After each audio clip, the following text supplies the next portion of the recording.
Então, a gente vai falar hoje aqui um pouquinho sobre acolhimento, engajamento e participação das juventudes nesse universo aí que a gente quer criar. Só para vocês saberem de onde eu falo nesse momento, eu dirijo, então, o Centro Lehman, que é uma organização bastante recente, começou no ano passado, e que nasce sob o paradigma de que todas as pessoas são capazes de aprender, buscando justamente a desnaturalização do fracasso escolar e a busca de caminhos para que, independente do contexto, das características pessoais, todas as crianças, adolescentes, jovens e até mesmo os adultos possam atingir o máximo da sua potência, como a Raquel falou bastante aí nessa abertura. Então, o nosso propósito é promover a equidade na educação e a gente faz isso através da formação de lideranças educacionais e do fomento à pesquisa aplicada. E aí a gente segue aqui falando um pouco sobre essas juventudes e a sua relação com a educação. Acho que Raquel já falou bastante, mas eu queria ressaltar algumas coisas que são fundamentais nesse processo de retomada deste ano letivo. Primeiro de tudo é a gente entender que entre os estereótipos que a gente costuma construir de uma juventude perdida, que esses jovens de hoje não querem saber nada de nada, que não estão preocupados, estão alienados, são isso, são aquilo, e vários estigmas que a gente atribui a eles. E do outro lado, de que essas juventudes vão salvar o mundo, que vão permitir que a gente, de fato, navegue no século XXI, entre esses dois pesos e duas medidas, está aí o nosso papel de reconhecer esse jovem como sujeitos de direito, como também peculiares nas suas características geracionais e nas suas particularidades individuais. Então, não adianta a gente empacotar essas juventudes em uma série de rótulos se a gente não olha, de fato, para cada estudante, cada aluno que está frequentando as nossas escolas, que frequentará este ano as nossas escolas, as nossas salas de aula. Vamos seguindo. Eu gostaria de compartilhar com vocês esse gráfico, que eu acho que é muito importante nesse momento agora de retomada, depois de 2 anos de aulas interrompidas, de isolamento social e de muitos desafios perpassando, atravessando a vida desses jovens, né?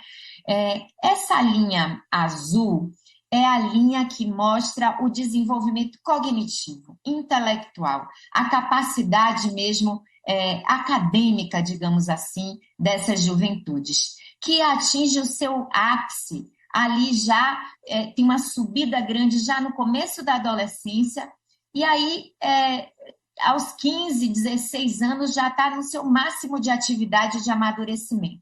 Ou seja, o cérebro desses jovens já está apto a aprender qualquer coisa, né, já tem essa maturidade. Porém, a linha amarela é o desenvolvimento da maturidade emocional, psicológica, psicossocial. E vocês veem que esse amadurecimento ele se dá de forma mais lenta. E só vai, de fato, alcançar o seu pico já depois do ensino médio, já aos 20 e poucos anos. Isso significa que esses jovens que a gente tem dentro das nossas escolas, eles entendem o que a gente fala para eles do ponto de vista mental, mas nem sempre eles conseguem reagir com base no que eles sabem. Por isso que a Raquel fala, né, dessa questão deles serem oportunidade e risco ao mesmo tempo. Porque na mesma medida que eles têm essa capacidade de ler o mundo, de entender o que está acontecendo, muitas vezes eles não conseguem controlar os seus impulsos, porque algumas partes do cérebro deles ainda não estão desenvolvidas o suficiente para que esse controle aconteça, para que as escolhas sejam feitas da melhor maneira possível, para que eles se afastem de situações de risco. Essa é uma questão importante para a gente entender, por exemplo, porque não adianta a gente falar tanto para eles de questões como prevenção ao uso de drogas, a questão da saúde sexual e reprodutiva, da gente informar sobre todas as coisas ligadas à saúde mental para prevenir depressão, ansiedade, automutilação, até suicídio, porque só pelo cognitivo a gente não consegue acessá-los. Existem outros mecanismos que a gente precisa utilizar para, de fato, tocar a vida dessas pessoas, ser capaz de transformar ou orientar melhor os passos que esses jovens darão. Vamos seguir. Também falar de algo que a Raquel mencionou, né? O quanto que esses jovens são também frutos dos seus ambientes.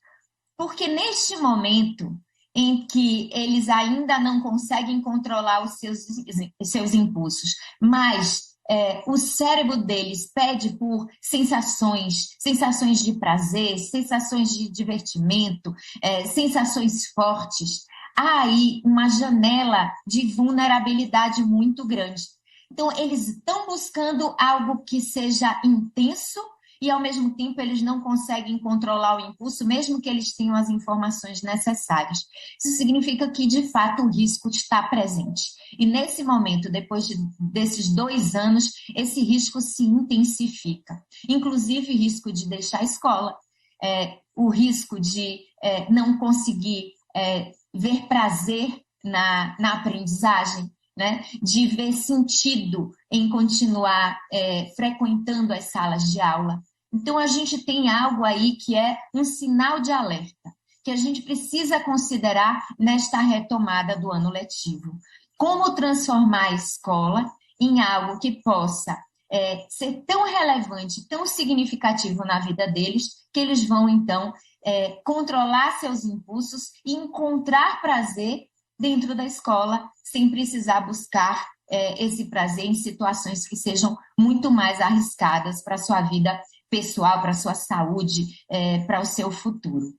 Sigamos. E aí, mais um dado da neurociência que é muito importante da gente considerar.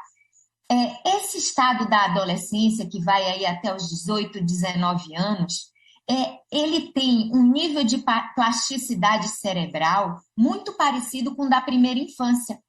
De novo, o cérebro fica maleável fisicamente, né? Fica mais maleável, quase como aquele siri trocando a casca, né? O cérebro fica de novo em situação de que ele vai se reestruturar. E nesse momento, muitas, inclusive, das perdas cognitivas que a gente pode ter tido nos anos anteriores, a gente pode recuperar neste momento, assim como também as questões atitudinais socioemocionais. Então, é importante entender que, para a gente, de fato, aproveitar essa janela não de vulnerabilidade, mas de oportunidade que a plasticidade cerebral oferece, que a gente precisa construir ambientes muito positivos. Porque como o cérebro está maleável, ele é, de novo, uma esponja, como lá na primeira infância. Se esses jovens estão convivendo em ambientes intolerantes, violentos, superficiais, é isso que eles vão absorver nesse momento. Mas se eles estão convivendo em ambientes ricos, respeitosos, criativos, estimulantes, cheios de conhecimento, isso também vai ser absorvido por eles. Então, a escola, nesse momento, que é o espaço onde eles passam a maior parte do tempo acordados, digamos assim, ela vai ser esse ambiente primordial para o desenvolvimento de todos esses aspectos, tanto cognitivos quanto socioemocionais, que podem fazer toda a diferença na vida dessas juventudes, desse ponto em diante. Podemos passar.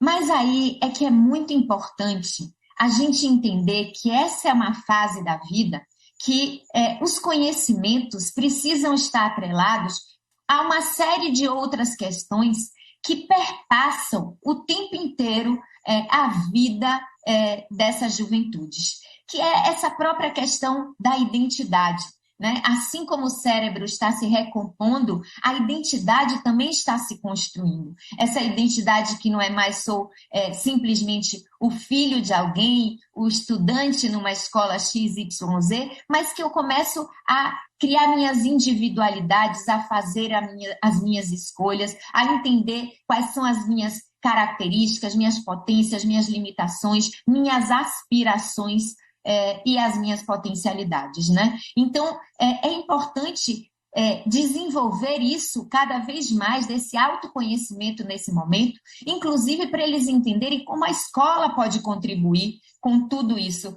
com esse propósito que eles estão buscando para dar sentido à sua existência, com essas relações afetivas, que é algo tão fundamental nessa fase em que eles começam, de fato, a viver essa vida em sociedade, né, em que a busca das relações é algo muito importante para eles, né?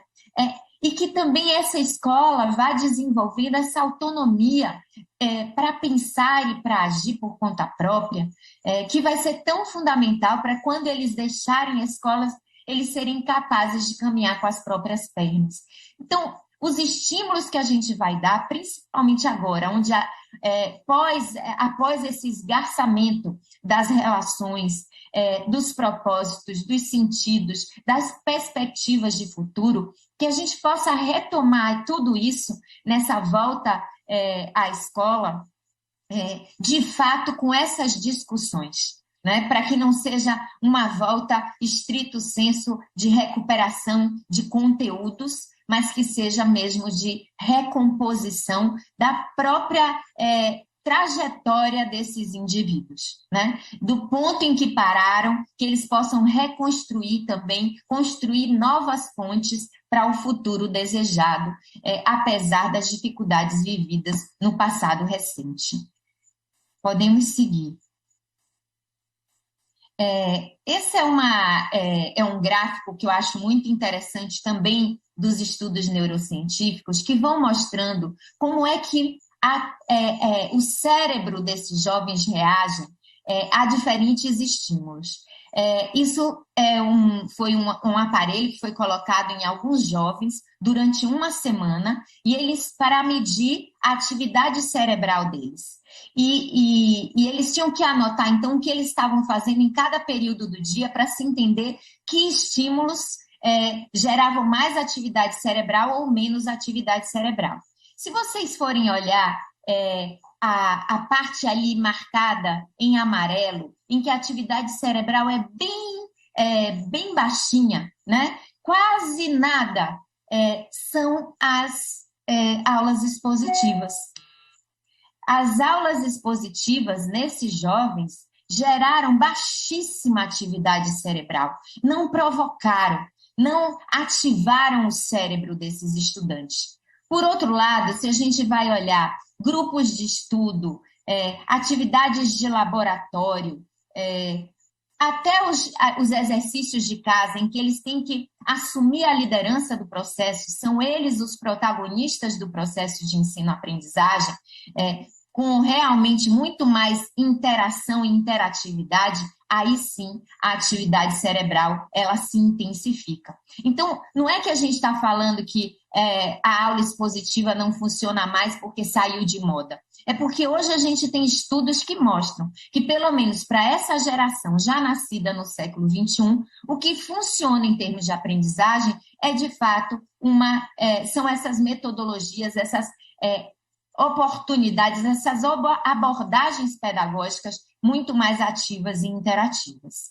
Podemos seguir. E aí, o Armstrong, que é um neurocientista que estuda essa faixa etária, ele vai dizer que o aprendizado se dá muito melhor para esses estudantes se ele está atrelado ao autoconhecimento, né? De eu me conhecer e me reconhecer enquanto estou aprendendo. De escolhas, né? Eu poder fazer escolhas, não ser aquela aprendizagem padronizada em que todo mundo tem que ir para o mesmo lado, porque nós temos características, ritmos e aspirações distintas. Então, poder fazer escolhas ajuda na aprendizagem. Esse equilíbrio entre a tolerância né, de entender que alguns têm ritmos mais lentos, alguns são mais ativos, mais hiperativos, outros exigem, né, um pouco mais de estímulo, com também a exigência no sentido de dizer, ok, você tem o seu ritmo, mas eu acredito que você pode atingir o máximo da sua potência. A gente não subestimar, né, a potência de cada um desses jovens. A questão da afetividade também é muito importante. A razão, no caso dessas juventudes, ela ganha força quando ela vem misturada, articulada com esse estímulo emocional, né? Com o acolhimento, com o olhar, com a atenção, com o se importar, com as relações de confiança que se estabelecem entre professor e aluno e até entre os pares, né? É muito interessante que há muitos indicativos de que esses jovens aprendem muito com seus próprios pares, com seus próprios colegas. Então, que atividades em grupo, em que quem sabe um pouco mais pode compartilhar esse aprendizado com quem sabe um pouco menos, isso é muito potente. Essa questão de trabalhar o corpo e as artes, né? Não ficar só no conhecimento duro, mas poder conectar esse conhecimento com atividades físicas, com a mobilidade do corpo e com todos esses estímulos que as diferentes artes trazem com seu estímulo à criatividade, às subjetividades, às abstrações. Esse equilíbrio entre ter momentos de descanso e momentos de muita atividade, muito desafio para realmente potencializar essa aprendizagem, a metacognição, que é algo muito interessante, os jovens saberem o que eles estão aprendendo, por que estão aprendendo e o que esse aprendizado vai gerar para a vida deles. Então, aquela famosa pergunta, professora, para que eu preciso aprender isso? É uma pergunta muito interessante. Não é uma pergunta provocativa no sentido de desmerecer o que o professor está promovendo ali, mas deve ser estimulada no sentido de ele compreender e ver sentido naquilo que está vivenciando na escola e naquilo que está aprendendo, né? E essa conexão do aprendizado com o mundo real.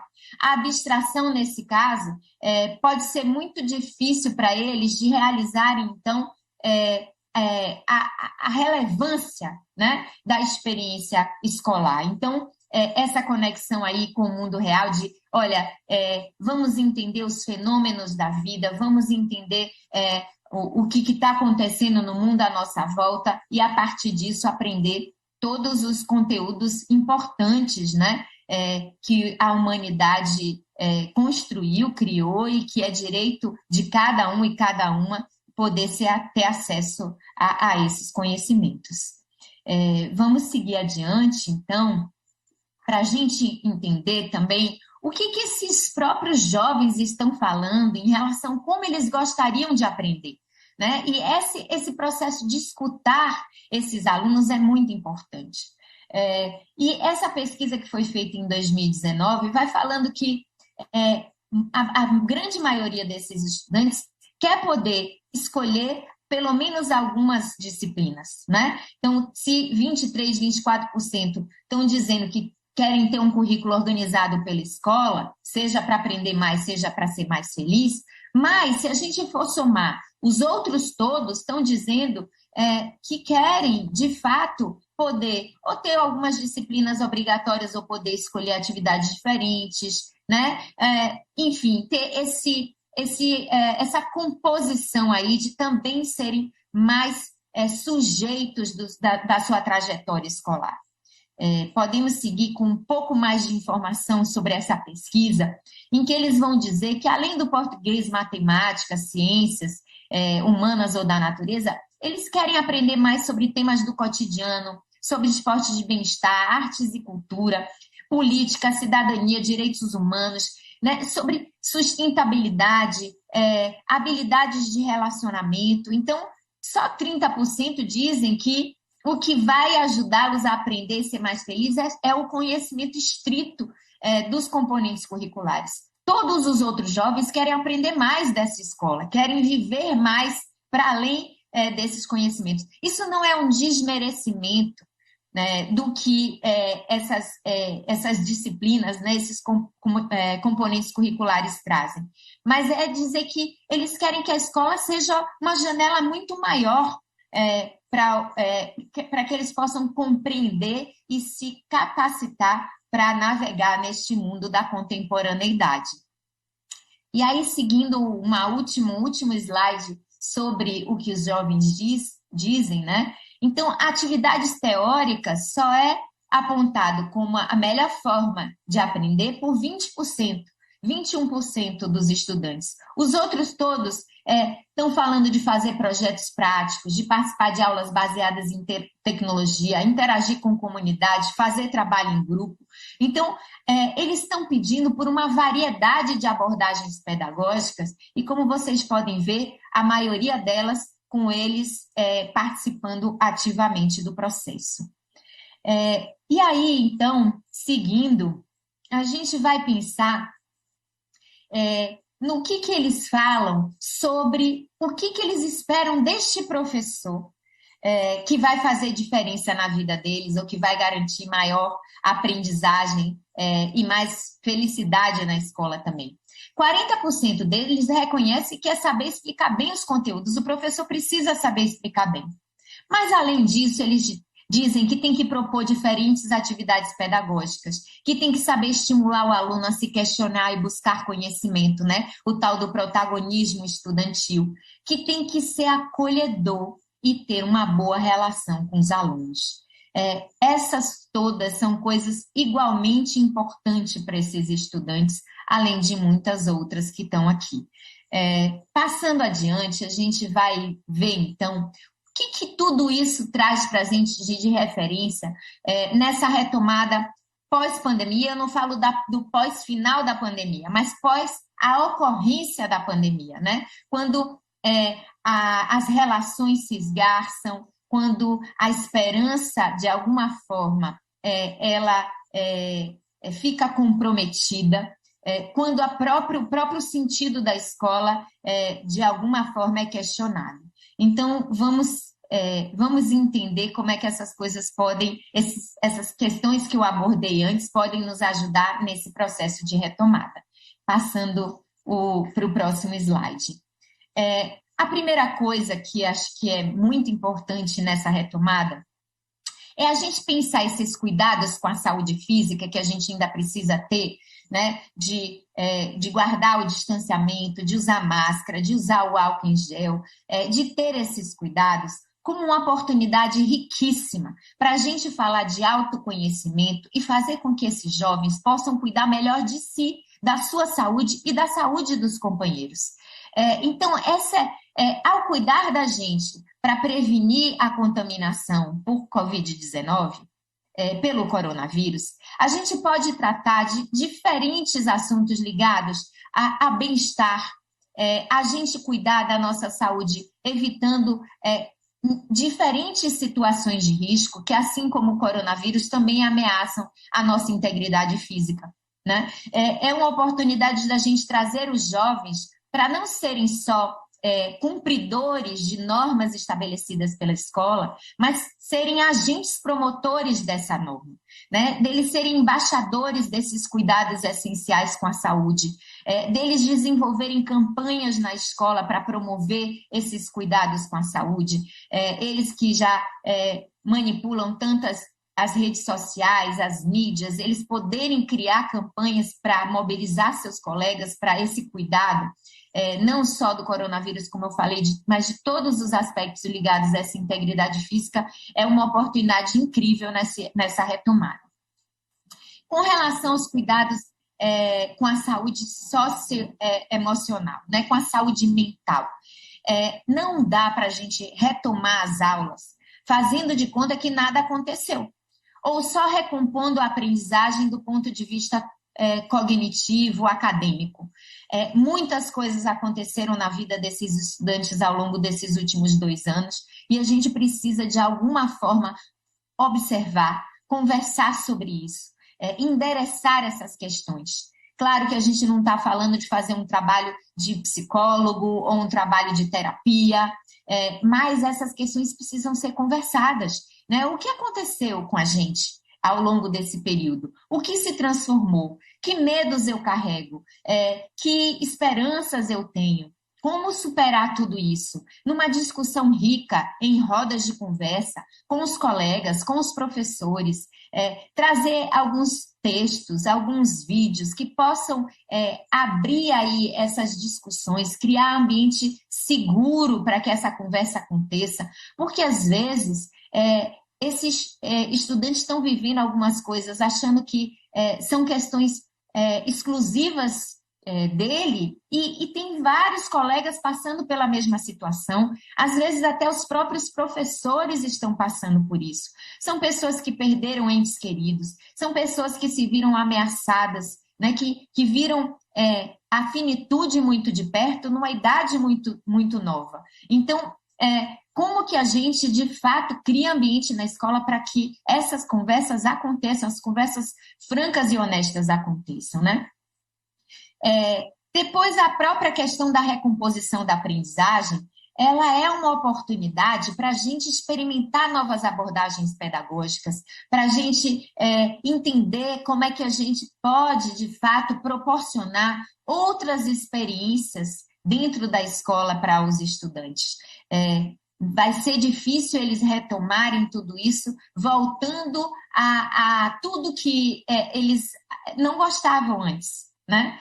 É importante que a gente possa oferecer aí essa possibilidade através da própria escuta deles de o que funciona melhor para vocês, como que essa recomposição pode acontecer de uma melhor maneira para vocês, fazer esse combinado com eles, fazer essa conversa, esse diálogo com eles também é fundamental, porque por mais que a gente tenha muito boa intenção, talvez aquilo que a gente esteja pensando que funcionaria para nós não necessariamente funcione para eles.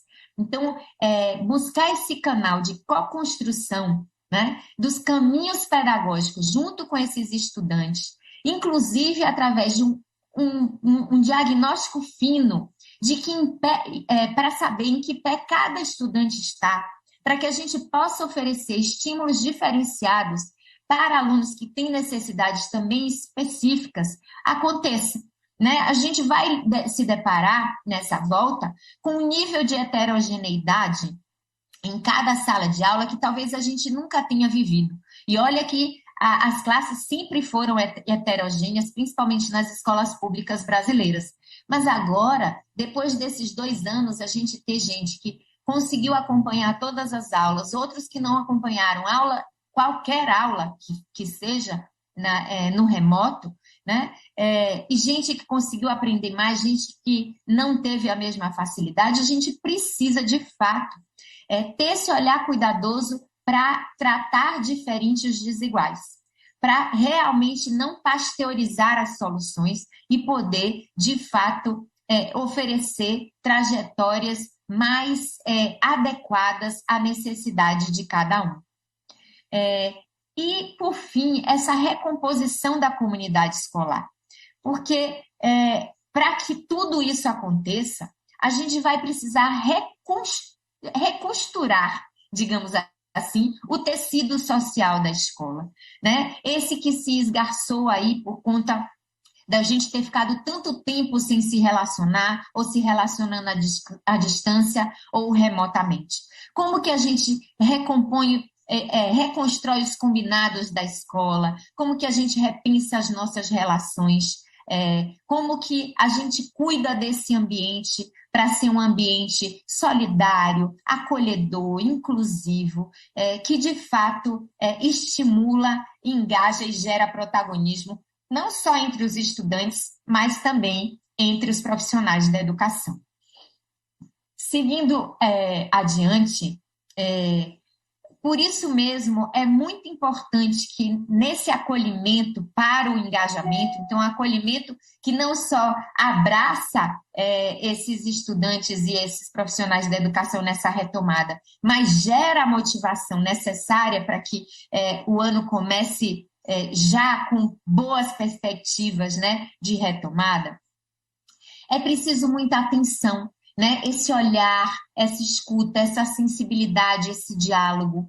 É preciso motivar. E aí, reacender as crenças, a esperança, né? Entender o desafio como algo que a gente pode superar, estimular esse senso de realização, tanto do professor que consegue ensinar, quanto daquele aluno que consegue aprender, né? Estimular muito, né, o fortalecimento dessas relações, da construção desses vínculos, desse espírito de equipe, dessa solidariedade e colaboração entre todos, inclusive as famílias, as organizações e associações da própria comunidade que podem vir ajudar num momento como esse, inclusive através da intersetorialidade com outros órgãos do poder público que estão em volta da escola, esse cuidado, né? Esse suporte em função das necessidades, da gente ter essa sensibilidade para as vulnerabilidades, para o que cada um está passando e atravessando, e a gente enfrentar essas desigualdades como algo passível de ser superado. Para a gente fazer com que os próprios estudantes também acreditem na sua própria capacidade de superar os seus próprios desafios e vulnerabilidades. E esse reconhecimento, né? Que a gente possa dar feedback positivo para quem estiver avançando, para os professores que estiverem conseguindo ensinar, para os estudantes que estiverem conseguindo aprender, dar visibilidade para as boas práticas, celebrar, e realmente exaltar essa questão do protagonismo de todos. Esse é um desafio que precisa ser compartilhado por cada integrante da comunidade escolar. Não vai adiantar só a gente colocar isso nas costas de um gestor, de um professor, do próprio estudante. Isso tem que ser algo que de fato compartilhado como um objetivo comum e superior a cada segmento. Ele é um objetivo que pertence a toda a comunidade escolar e as escolas em parceria com a Secretaria de Educação, que também tem que oferecer as condições como tem buscado oferecer neste momento. Vamos lá. Já partindo para um encerramento aqui da minha fala, para a gente ter tempo de interação, vamos passar o slide adiante, para a gente entender também o que esse novo ensino médio nos oferece de oportunidade para que tudo isso possa ser potencializado. Sigamos adiante, então, no finalzinho aqui. Esse novo ensino médio, ele orienta, né, um foco no estudante. A gente conhecer e compreender cada estudante que está na nossa escola, para a gente saber quais que são as potências, as dificuldades e as aspirações, para que a gente possa oferecer caminhos em que eles possam fazer escolhas, não só escolha de itinerário formativo, nem de eletiva, mas escolhas no próprio dia a dia da escola. E aí, gente, que projetos, que temas vamos trabalhar, né? Eles poderem ser um pouco co-construtores desse processo cotidiano, com muito protagonismo, inclusive em relação às decisões tomadas no ambiente da escola. A gente não está falando que gestores e professores perderão a sua autoridade, muito menos o respeito que precisam ter, mas a gente está falando de partilhar essa possibilidade, né, de criar corresponsabilidade, né, de partilhar as tomadas de decisão para que todos se comprometam com as decisões tomadas e que essas decisões também possam contemplar ideias, necessidades de todos os segmentos da comunidade escolar, inclusive dos estudantes. Uma outra questão que o novo ensino médio oferece é a gente trabalhar por áreas do conhecimento. Então, os professores não precisam mais trabalhar sozinhos os seus próprios componentes curriculares, mas podem trabalhar em colaboração com seus colegas da área para planejar atividades mais interessantes, para trazer conhecimentos diversos e se somar com o do seu colega, para oferecer trajetórias mais focadas em fenômenos do que em conteúdos para esses estudantes, para eles terem uma compreensão mais ampla do conhecimento e não tão fragmentada, e para que a gente possa trabalhar também os temas da contemporaneidade. Essa associação com o mundo real, com as competências que o mundo no século XXI demanda, né? Que esse novo ensino médio está trazendo essa provocação para a gente, nessa conexão com o que acontece na escola, com aquilo que está acontecendo no mundo lá fora e principalmente o que vai acontecer com esse mundo volátil, incerto, ambíguo, que a professora Raquel falava, né? Então, dessa conexão mesmo com a realidade que é tão fundamental para que esses estudantes vejam sentido na escola. Depois, essa questão do desenvolvimento integral, que o novo ensino médio traz, assim como a Base Nacional Comum Curricular do Ensino Médio, que tem a ver com a gente não trabalhar apenas as questões cognitivas, mas todas as dimensões desses estudantes, passando pelo intelectual, social, emocional, cultural, físico, para que eles possam se desenvolver plenamente em toda a sua potência. Né? Não só em alguns aspectos. Hoje a gente sabe que o mundo lá fora pede por essas competências mais híbridas, né? Que não adianta a gente saber todas as fórmulas matemáticas se a gente não sabe resolver problema da vida real. Ou que a gente saiba toda a gramática e ortografia se a gente não sabe se comunicar e buscar entendimento, diálogo com o outro. Ou que a gente saber da sociologia, da filosofia e não saber conviver em sociedade, exercer a nossa cidadania, né? Ter esse sentimento de corresponsabilização para com o coletivo. E por isso esse trabalho com o projeto de vida que o novo ensino médio traz também é tão potente, porque ajuda esses jovens a irem buscando, né, sentido na sua existência. Não é só sentido na escola, mas é sentido para além da escola. A escola como um passo, um ambiente importante para construir as bases que eles precisam para se realizar plenamente como profissional, como cidadão, mas também como ser humano. E, por fim, o novo ensino médio traz essa possibilidade das eletivas, das trilhas de aprofundamento, da aprendizagem mão na massa, que vão oferecer uma abordagem pedagógica aí muito mais adequada, apropriada para a forma como esses estudantes de hoje aprendem e para o desenvolvimento dessas competências que os empoderarão para navegar no século XXI. Então, era mais ou menos isso que eu queria compartilhar com vocês. Ficam aqui os meus contatos para quem quiser explorar, aprofundar um pouco mais, e eu estou à disposição, Raquel, para a gente receber perguntas, conversar um pouco mais.